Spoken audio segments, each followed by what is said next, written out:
नाजरीन, आज हम बात करेंगे गिलगित बल्तिस्तान में जो कुछ हो रहा है वो बहुत ही अफसोसनाक और शर्मनाक भी है।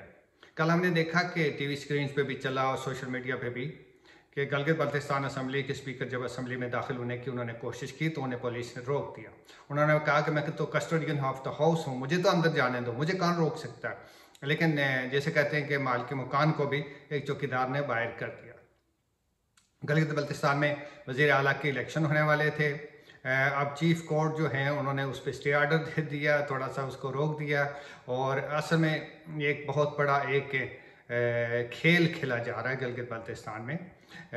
परवेज़ इस खेल के बारे में मैं थोड़ी देर में बात करूंगा, लेकिन पहले मैं आपको ये बताना चाहता हूँ कि परवेज़ मुशर्रफ साहब कहा करते थे कि गिलगित बल्तिस्तान हमारा सबसे लाडला बच्चा है जिस पे हम कोई कंप्रोमाइज़ नहीं कर सकते। यानी इसकी स्टेबिलिटी, इस्तेकाम, सियासी माशी तरक्की और सियासी इस्तेकाम पे हम कोई कंप्रोमाइज़ नहीं कर सकते।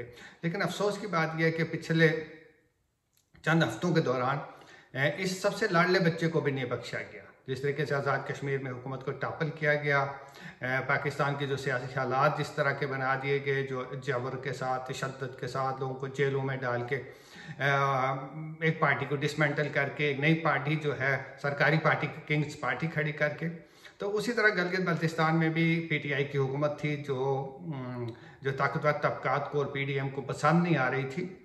और उन्होंने भी वहाँ जो है एक ऐसा माहौल पैदा कर दिया। और अब चूँकि पीपीटी 33 की असम्बली है नाजरीन वहाँ, और 33 में से 22 सीटें पीपल्स पार्टी के साथ, एक जो है उनकी अलाई है वहदतुल मुस्लिमीन जो जमात है, 23 सीटें चली। अब खालिद खुर्शीद साहब के जाने के बाद टोटल 32 सीटें रह गई। 32 में से भी दोबारा पीटीआई के पास तादी जमात को मिला के 22 सीटें। तो इसमें कोई कलाम, कोई बहस, कोई मुबाहिसा होना ही नहीं चाहिए कि पीटीआई की हुकूमत वहाँ बने। लेकिन मैं आपको यकीन के साथ कहता हूँ कि जिस तरीके से वहाँ एक पूरा खेल और एक ड्रामा सा, नाटक सा रचाया गया है, उसका मकसद ये है कि वहाँ पीपल्स पार्टी जिसके पास सिर्फ 5 सीटें हैं और मुस्लिम लीग जिसके पास सिर्फ 2-3 सीटें हैं, इनको और पीपल्स पार्टी पीटीआई के अंदर से एक ब्लॉक तोड़ के, तो ज़ोर ज़बरदस्ती तोड़ के, जाहिर है लोगों के साथ बहुत सारे मसाइल हैं। फिर ये खित्ता ऐसा है कि जो बहुत शमाल में है और जिस पर दुनिया की इतनी नज़र नहीं होती, तो वहाँ भी एक इस तरह की खिचड़ी पका के एक मर्जी की हुकूमत कायम कर दी जाए। अफसोसनाक अमर ये है कि ये कोई इस्लामाबाद में इस बात पे सोच विचार नहीं हो रही कि हम जिन हसास इलाकों को, ख़ास तौर पे गिलगित बल्तिस्तान को छेड़ रहे हैं, उसकी बहुत सारी इम्प्लिकेशंस हैं। और वो इम्प्लिकेशन सिर्फ कोई दाखिली सियासत पे मरतब नहीं होंगी, वो इम्प्लिकेशन जो हैं वो रीजनल भी हैं और इंटरनेशनल भी हैं।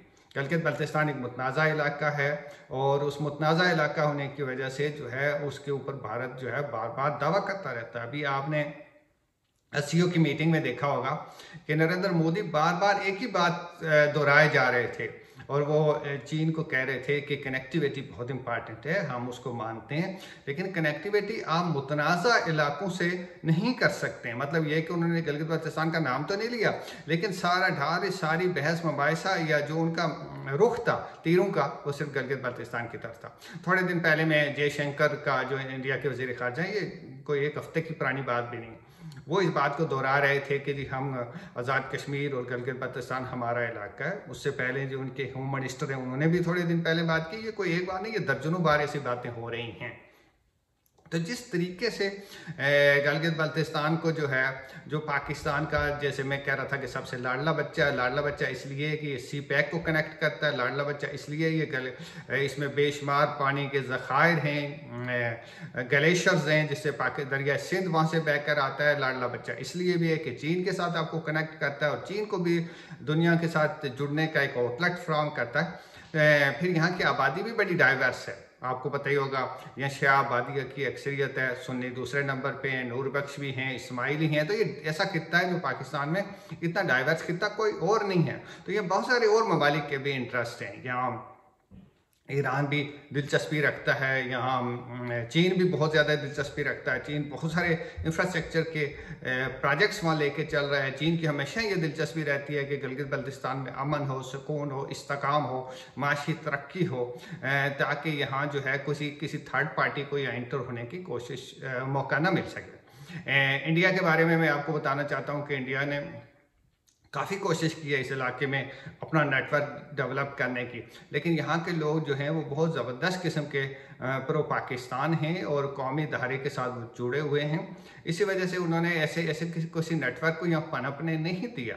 लेकिन अगर आप जब एक बड़ी पार्टी को, और जिसकी हुकूमत थी और जो जमहूरी तरीके से जीत के आई थी, जिसकी इलेक्शन में भारी अक्सरियत भी हासिल की, तो उसको दीवार के साथ लगा देंगे, उसके एमएलए तोड़ना शुरू कर देंगे, उसमें से कुछ लोगों को मुख्तलिफ हीले बानों के ज़रिए, अदालतों के ज़रिए आप सिस्टम से ही निकाल देंगे, तो फिर यहाँ बहुत सारे बैरूनी अनासर को मौका मिल जाएगा मदाखलत करने का, जो पाकिस्तान के लिए अच्छा नहीं है। मैं समझता हूँ और कि ये जो है जो कुछ भी कर रहा है, जो कोई भी इसका आर्किटेक्ट है, वो बहुत ही खाम जहन का भी है, खाम जहन के भी हैं और शॉर्ट साइटेड बहुत हैं।